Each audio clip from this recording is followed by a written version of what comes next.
If the idea of a packed concert makes you want to disappear, there's nothing wrong with you. Your brain is just wired differently. When someone texts you, "Come on, the place is crowded, but the vibe is amazing," you're not thinking, "I hate fun." Your brain instantly calculates the sensory cost, noise, faces, emotions, stimulation, and decides it's too expensive. You're not broken, you're not boring, and you're definitely not antisocial.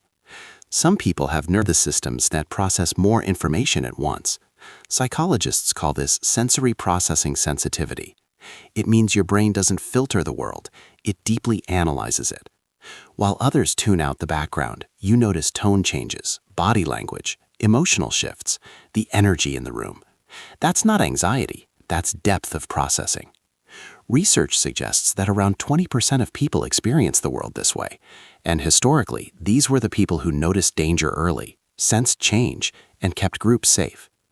You don't dislike people, you get exhausted by superficial interaction. In crowds, many people perform. Your brain automatically picks up the mismatch between words and emotions. That's not judgment, it's heightened empathy, and it's tiring. Introversion isn't about avoiding connection, it's about a different reward system in the brain.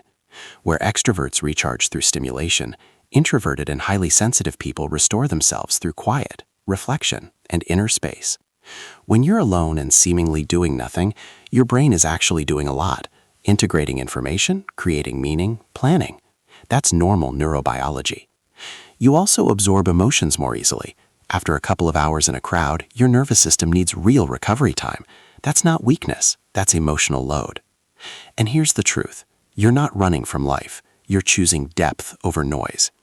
Silence isn't empty. Solitude isn't loneliness. It's where clarity lives.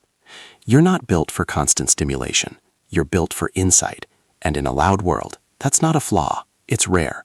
If you want to receive more useful information, subscribe and wait for new videos every day.